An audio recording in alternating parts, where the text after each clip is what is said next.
Welcome, welcome, welcome. Good afternoon, everyone. Thank you for joining us today. My name is Emma Walters. I'm a Senior Social Development Specialist at ADB's Climate Change and Sustainable Development Department. It's my delight and pleasure to welcome you to this session on business opportunities for civil society organisations and academia.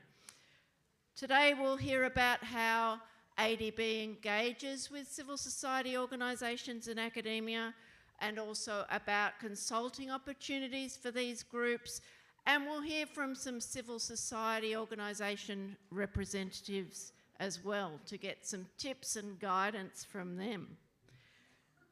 This session today supports our commitment to strengthening engagement with CSOs, and will identify various opportunities and provide useful insights on how they can bid for ADB projects to help us solve complex challenges in the region together.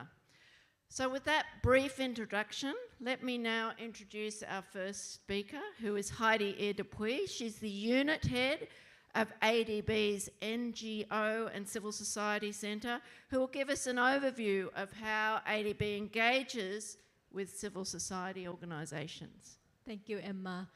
My session is not too long, but it'll give you a quick overview of our small centre and what we do. So first slide, please, how we engage with civil society.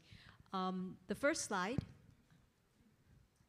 is giving you a quick brief of ADB and what we are. We are a multilateral development bank, and we were formed in 1966, made up of 69 member countries. So any companies, persons from the member countries can participate in making bids, procure for work with ADB finance projects and programs.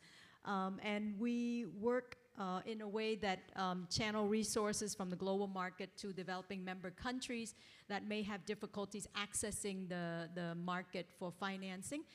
And there's different levels of countries depending on their economic development levels, and interest rate varies depending on the country's levels. And we also work with private sector clients. So our clients, when we say our clients, we mean the private sector and also governments who borrow from ADB. But some countries also get grants, and some countries get certain assistance because of their level of development. So that's how we're formed. Our board members are made up of countries, usually finance ministers from the country sits on our governing board. And then the strategy ADB has is at our midterm review, we looked at our strategy 2030 and then identified 5 areas of our work. 1 is climate action, 2 is in private sector development. So growing the private sector, because we know that the engine of growth in each country comes from the private sector that hires a lot of people and make the economy work, with government working with private sector. And climate is a big part of our work. Regional cooperation and public goods, creating infrastructures or ways to connect countries together so countries can trade and do business together so the region can grow together is what we look at as well. Digital transformation, using digital technology for a modern economy and transitioning to better, greener economy. And then resilience and empowerment is working with health, education, ensuring people get access to basic services. So those are the 5 areas of work. And the way we work is actually building one ADB approach, one ADB team, bringing private sector and sovereign investment together and synergizing that and bringing teams together. So our NGO and Civil Society Center team now get a chance to be a part of the project team to ensure that we engage with civil society at the project development level as well. And then all the different ways that we bring people and business together and different parts of ADB together to find synergies and to be a very effective team to serve our clients. And then how do we define civil society? For us, it's 2 big things. 1 is not based in government, and 2 is that not created for profit. And that would include faith-based associations, chamber of commerce, industry groups, think tanks, universities, if they're not affiliated with governments, then they are part of civil society. So it's a very broad definition. And our approach paper that was approved by our president last year looked at 3 pillars. Pillar 1 is on in deepening our engagement at the policy level, country strategy level, and at the project level, engaging with civil society and stakeholders for projects, country partnership, and policies. The second is knowledge, engaging in knowledge work and collaborating together to share information and knowledge. So we can invite you to our event as speakers. You can invite us to your events as speakers. We do a lot of things online because it's cheaper than in person these days. And then third is the pillar 3, which is looking at governance, good governance, transparency, accountability, the role that citizens play in it, and how can ADB leverage our work in governance to support that. So that's our approach. And then our team members are here, and some of them are sitting in the audience. We have Roselle, Mitch, I see here, and then the other team, Noreen sitting there. And then we have Rangina, Emma here, and then myself, and then our director, Ben. Very small group, but we also have our focals from all of ADB's operation based in resident mission as well. So each resident mission has 1 or 2 people that engage with civil society, but they also are our public relations or communications colleagues, or our gender colleagues or safeguard colleagues. They wear multiple hats, and one of their function is to work with us to engage with civil society. And then this slide is really interesting because it looks at the different parts of our project cycle and how civil society engage. So, you know, at the country partnerships level, at the project preparation level, we engage with civil society, and sometimes they are really good in working with us at the project implementation level. And I think you'll get to hear from some of them today, so I won't go into details. And then the last slide here is of all the resources material we have online. So you can Google ADB Civil Society Sourcebook, Engaging with Civil Society, highlights of how we cooperate with civil society, and these documents will come up and you can look through them quickly and see what we do. And that's all for my presentation, and thank you for joining us.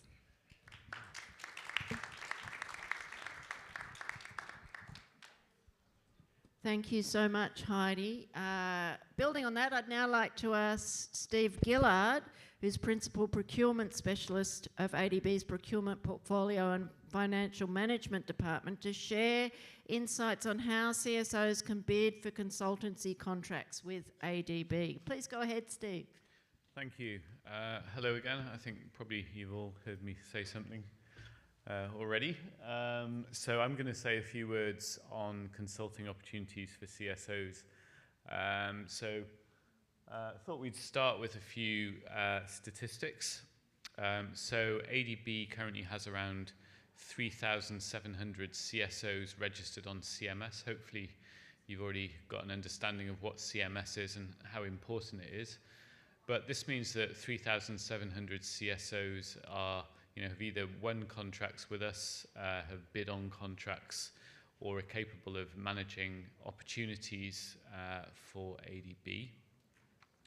In 2024, 16 firm contracts and 15 individual contracts were awarded to CSOs. The number of individual contracts is interesting. I'll pick up on that in a bit more detail later. The combined value of awards to CSOs was about $7.2 million US. Interesting to note that the majority of the firm's contracts awarded to CSOs were actually direct awards. You may have picked up that ADB generally prefers competitive procurement, but a lot of the CSOs are getting directly awarded contracts. I'll say a word on that later as well. And then CSOs were also subcontracted by other entities. There could be private sector entities, there could be other CSOs on an additional 7 occasions. So we'll mention a bit about that as well later. So as Heidi has kind of outlined, CSOs provide a number of very important functions for institutions like ADB in terms of stakeholders, advocacy, representing minority interests and these sorts of things. But my session is to look at CSOs as consultants, which is just one of the functions. So what is a consultant firm? It's any private or public entity with the capacity to provide consulting services. Such entities include international and national consulting firms, but all of these entities that Heidi mentioned already, universities, research institutions, government agencies, civil society organizations, NGOs, when such entities are providing consulting services. So as far as we're concerned, the message is that you are a consultant to ADB. So what does this mean? Well, ADB is not a donor to be pitched to. You may have a mandate and you may think that it chimes well with ADB's mandate and that it would be a good idea to approach us and see if we would hire you to do something along those lines. But really the dynamic goes the other way. ADB has a need for services and it will request that from the market, which can include CSOs and other organizations. So that's the way it works, not the other way around. CSOs won't be expected to co-finance or to offer in-kind contributions to the assignments. If it's a 200,000 assignment, we won't be expecting you to put in 50,000 worth of value or something like that. CSOs also compete against the private sector. Generally, ADB's eligibility restrictions are very wide. We try not to make firms or individuals ineligible without good reason. So we don't tend to have CSO-only assignments. Of course, CSOs have specialisms which are unique to CSOs. So often it's only CSOs on a particular shortlist, but bear in mind that you may be competing against the private sector. And along those lines, you can compete on price. If some of you have known ADB for a long time, there was a time 4 or 5 years ago where CSOs couldn't compete on price if a private sector firm was involved. This was because CSOs are non-profit and it was perceived that CSOs could undercut the private sector and that this would somehow be unfair. But we're taking strides to encourage CSO participation, so that's no longer the case. Some other important points to remember. Again, private sector firms may have bidding teams, they may have contract management teams, they may have lawyers. Some CSOs don't have those resources. Of course, some CSOs are very large and do have, but some don't. So pay special attention to any bidding documents that you see, so the request for a proposal. Pay attention to dates, pay attention to any restrictions or requirements that are there. Also, if you get a contract, pay special attention to all of the obvious things like payment terms. What are you allowed to claim for? What are you not allowed to claim for? What do you need to submit in support of your claim, etc. Also look at contract administration things like what are the rules for variations? What if you need to replace an expert? What are the formalities? What if you need more time to complete an assignment? What do you have to do? Now, consultants are entitled to make a profit on consulting assignments. Obviously, CSOs, as we just heard, are non-profit, but you're also allowed to cover your overheads. So it's not just the salaries of your experts that you charge to us. You can also have an uplift in terms of your office running costs, insurance, things like this. We're also conscious that CSOs don't necessarily have big, cash reserves, unlike perhaps some private sector firms, and it can be quite expensive to mobilize for a project. So you may need to set up a small office, or you may need to put people in the field. So you can request in advance. We are amenable to that, and there's a few words on that slide about what you have to do to get in advance.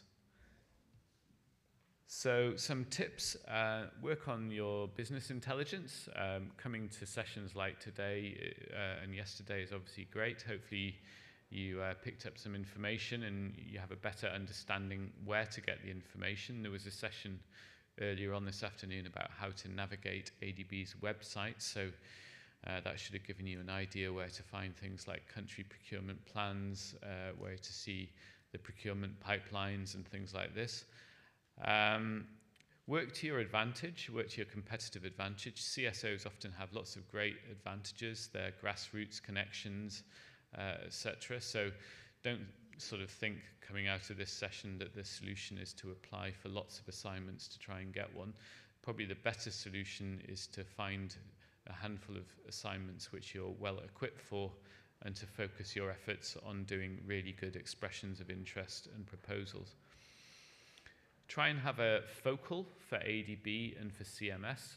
There was a question in the last session about registration. You should have somebody who's registered on CMS. You should have someone who's checking CMS, checking ADB opportunities, because often the opportunities are not actually around for very long. It could just be a week or two for some contracts.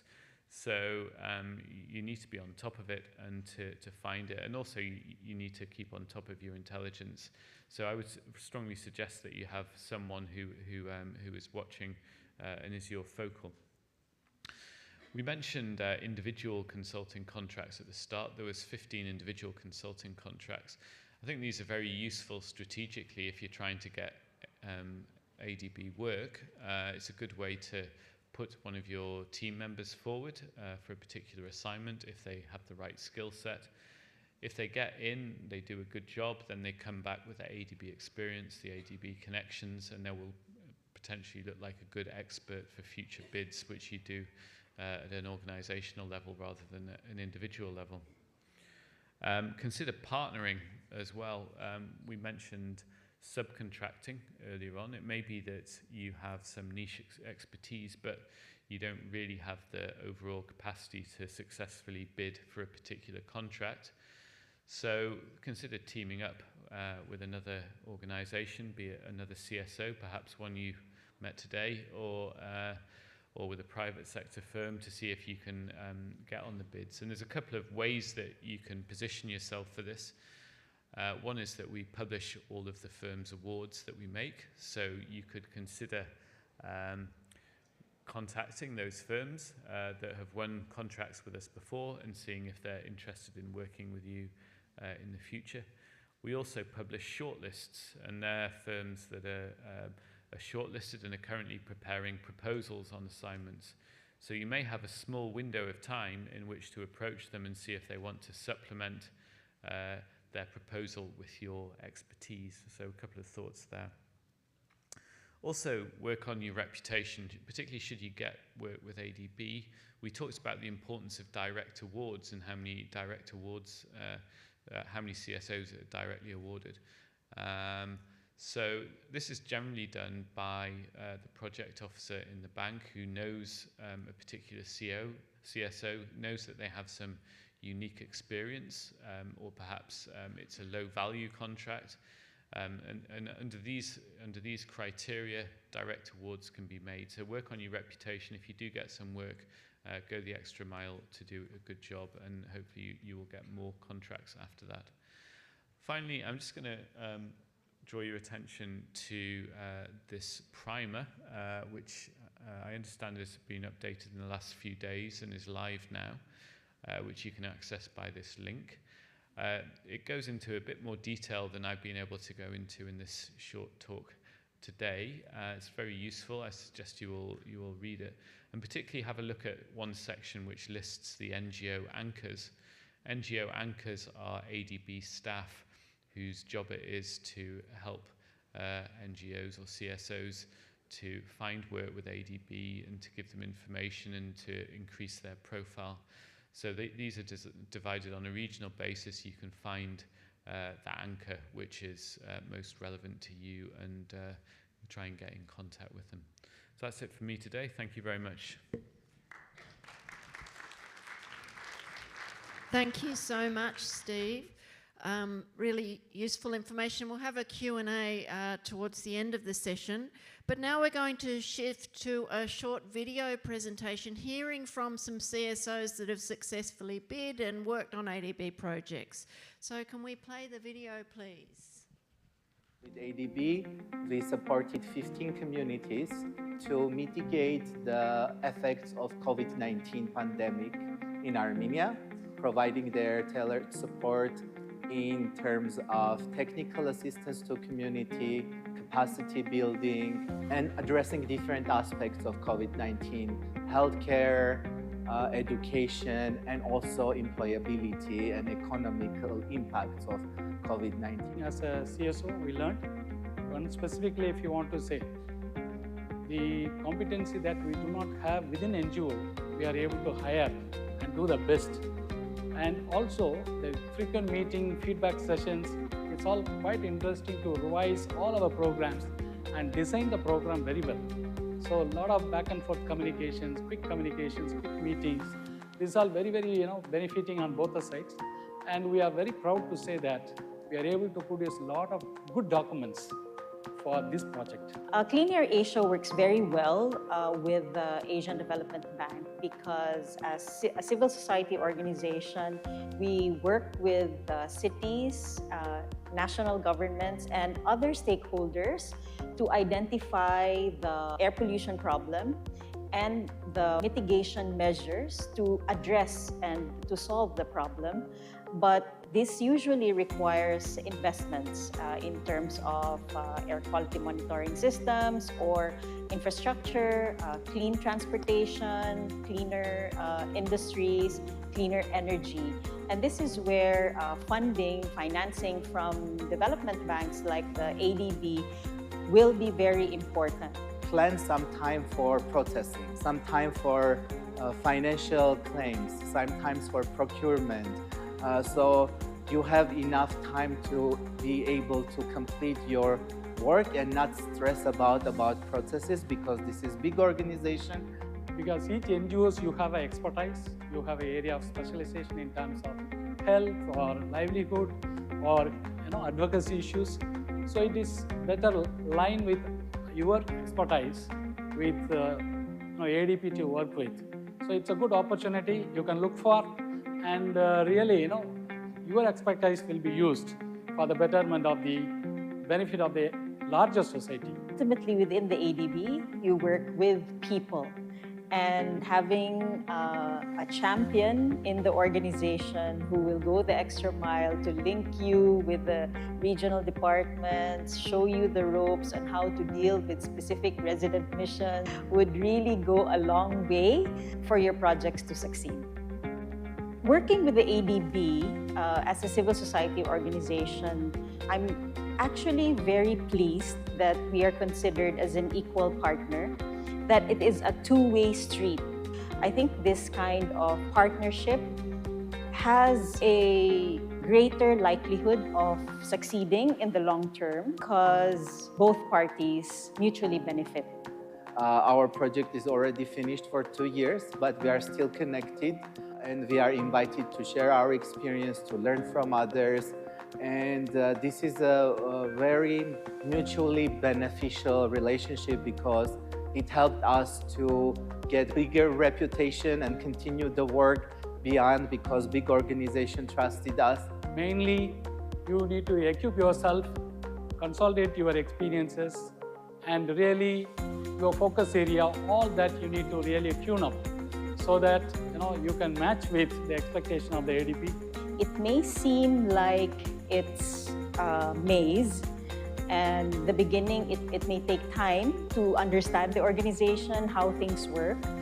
However, what I've found is that there are many opportunities that ADB actually provides to civil society organizations to understand the organization better, and platforms for CSOs to meet other CSOs and ADB project officers so that they can forge partnerships. Don't stress. Read the manuals. TACP portal might seem scary, but it's not. It takes time. Read the manuals, try, and it will get easier, I promise. There are opportunities in terms of working with the government, working with the largest stakeholders in very bigger projects like housing project or water project. There are many sectors they work with. Can really contribute a lot to the larger community in terms of working with ADB.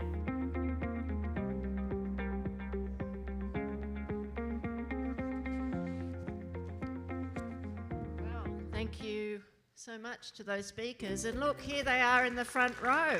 I would like to invite the three speakers to come and join us on the stage here. And we're inviting Neil, who's the technical leader with World Vision India, Arman, who's Program Development and Management Specialist of Armavir Development Centre in Armenia, and Glinda, who works with Clean Air Asia. So thank you very much for your thoughts. And I'd like to now open the floor to questions. So questions for your civil society peers, or to our procurement specialist, or our civil society specialist in ADB.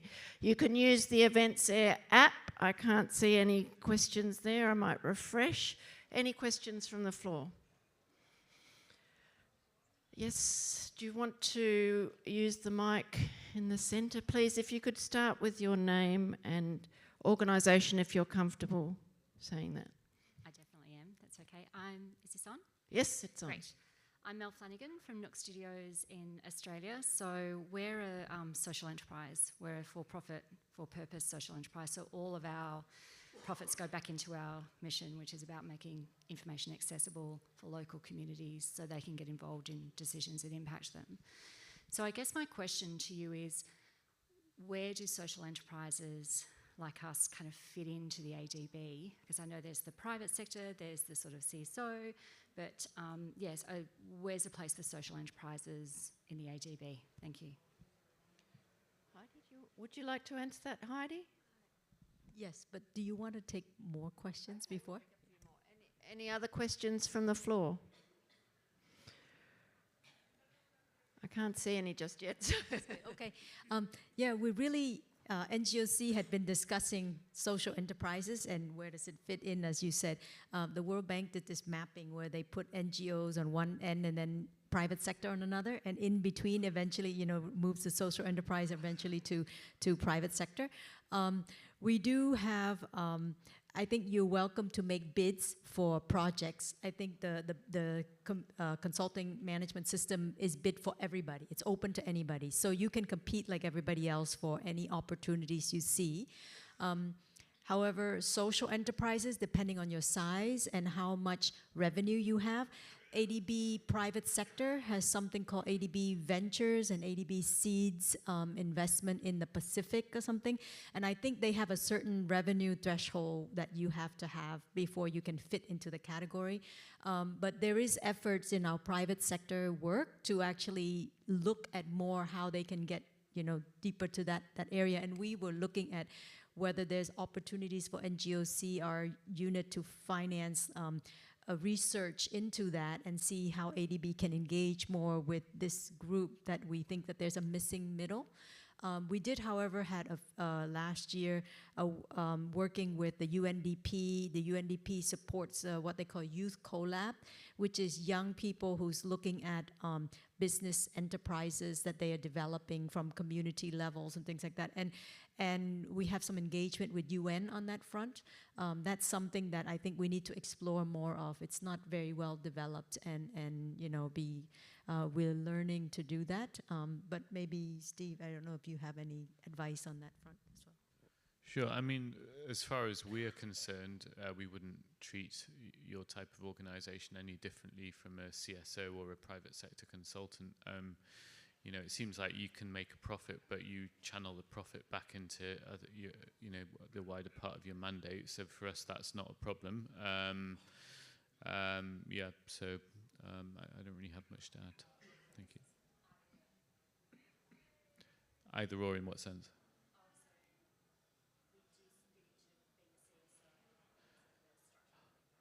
Well, as far as I'm concerned, CSOs are consultants. I think that's kind of my message, and I think your organisation would be a consultant as well, in that sense. Yeah.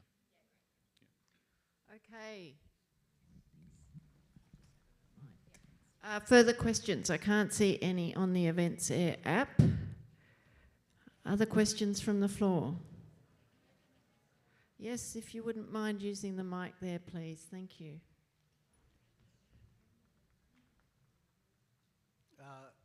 Thank you. I guess I'm just wondering if there are, sorry, I'm Vic from Oceanus Conservation.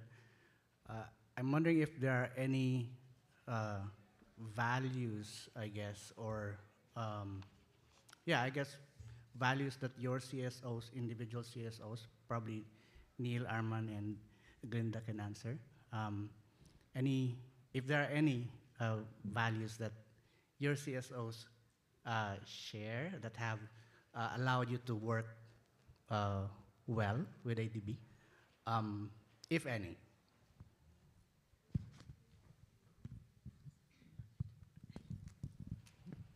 Thank you, Vic, for that question.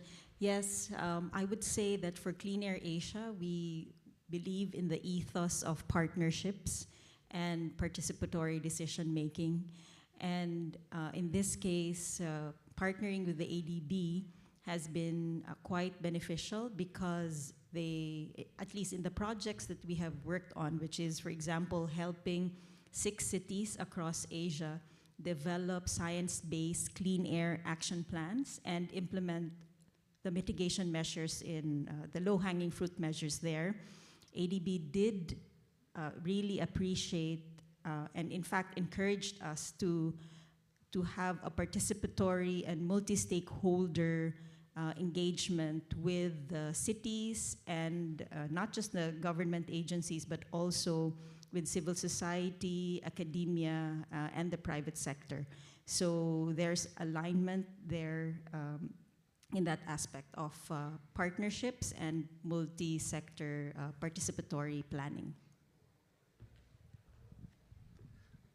Just to add to this point, because for us it's also very important, both participation and partnership. But what I would refer to is the mission of my organization, which is collaboration for socio-economic development.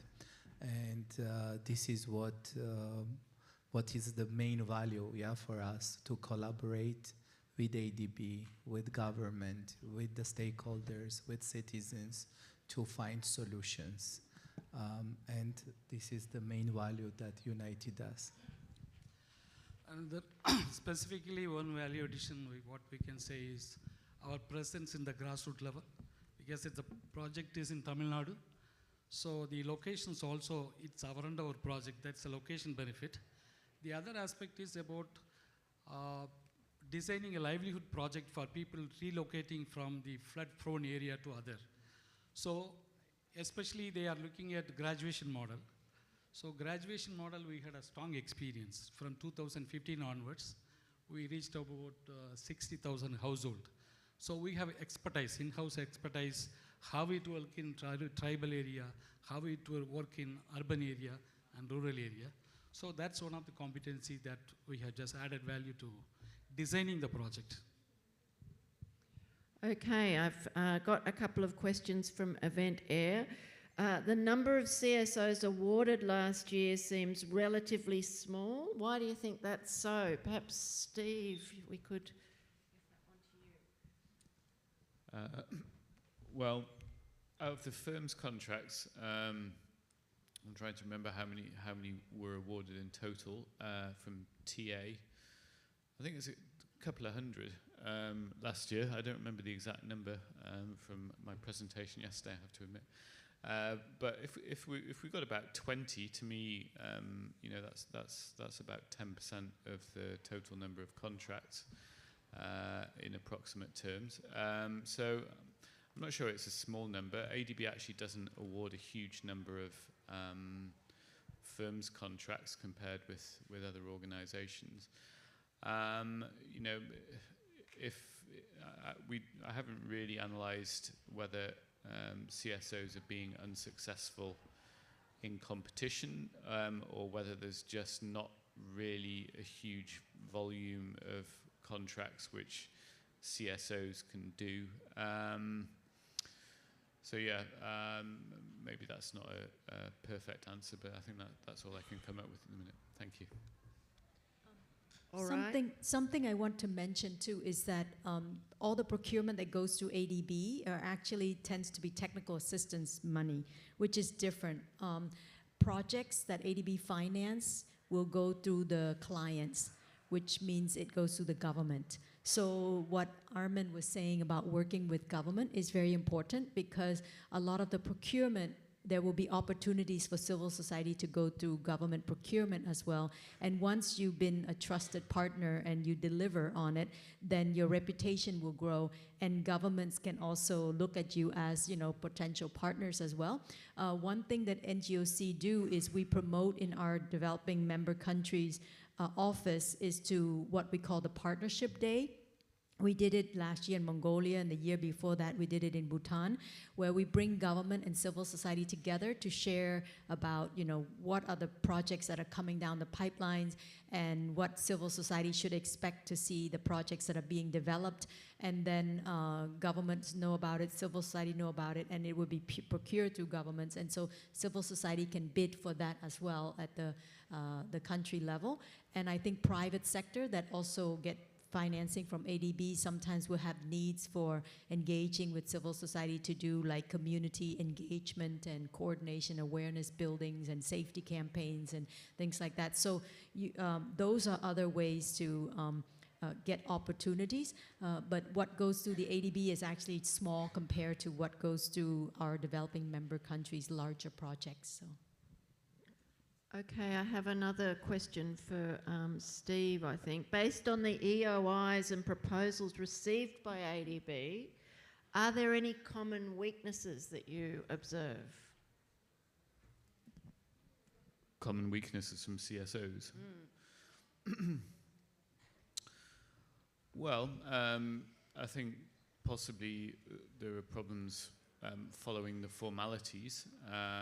The RFP is quite a long technical document, which, you know, as I mentioned earlier, some private sector firms have people employed to do nothing else but prepare proposals, and they, you know, they do one every couple of weeks. Whereas I think CSOs, you know, don't necessarily have those resources. I think one of the, you know, the speakers earlier said it was necessary to divide some time into the administration, the preparation, and I think this goes for contract management as well. So I think when proposals are prepared, you know, you're up against professionals. Not to say that CSOs don't have, you know, some professionals or some very experienced people in this, but if you're a new entrant and you're a small CSO, it's not very easy. You know, I don't read a lot of the proposals from CSOs because, as we said, most of them are direct to us. I don't know, Heidi, have you read proposals? You might. Yeah, I think English is ADB's working language. So many civil society are national level or local level, and they don't have the competency in level of English to express themselves in the proposal. And so having a dedicated person who's really good at writing proposal and submitting them, and I think there's a consultant colleague sitting out in the audience who was talking to me today about how preparing some of these technical bids are very difficult, but he's actually, I think you've been engaged by KFW to help civil society to prepare some of these documents to submit so that civil society would have the ability to be, you know, competing on par with the others. So dedicating someone to it or getting someone with expertise who can help you is very important. Okay, there's a couple more questions. Has ADB seen an increase in applicants after the fall of USAID? Yes. Easily answered. Do you want to? No, okay. Of the 19 firms awarded in 2024, how many were new firms to ADB? I don't have that statistic. I mean, we can come up with some answers to the questions which we can circulate after, but I don't have that offhand. Okay. So Emma, one thing that we do, we're going to make a plug for it, is that NGOC is seeking from civil society small little video clips of their organization, promoting who they are.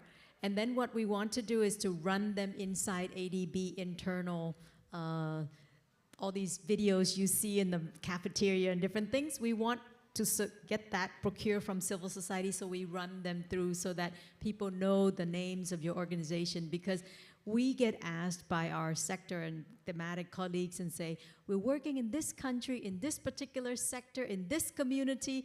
Do you know of any groups? And we're like, oh, that community, that, so down to very specific location. And so it's really good. The more we know about where civil society are and what they do and what area, the more we can say, here's a list. Give them a list so that they can reach out to the list and say, hey, we have this opportunity, please write a little proposal and make a bid, So inviting people to make a bid or advertising in the right places is also a challenge for our colleagues. So, we're looking for little videos of your organization. So you have our email address at the end you can send to. All right, I'll take one more question from the events air. It's for the CSOs, and I'll just ask one of you to please respond to this because we've only got a minute or two left. Could you kindly briefly share your experience in securing your first tender or consultancy with ADB? Who would like to take that from one of the CSOs? Your first experience just of securing a tender or consultancy with ADB.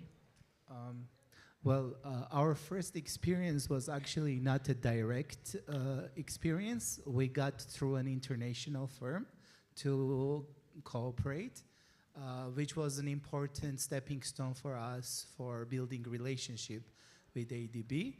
And then the second step was when there was already a TA to mitigate COVID-19. We already knew the donor. We didn't know anything about the systems. So it was very new, very different than the other donors, because ADB doesn't see itself as a donor organization, right? So it was very different tender, different type, but we were not scared. We tried our proposal. We tried to present the best idea we have for the right price offered, yeah, and we won, and it was. I must say ADB did a great job into training us and providing information on how to cooperate with them and how the system works, because it was very different, but we learned a lot from that experience. Okay, thank you very much, and thank you so much for your questions, and to our CSO panellists for sharing your expertise, and to our ADB panellists as well.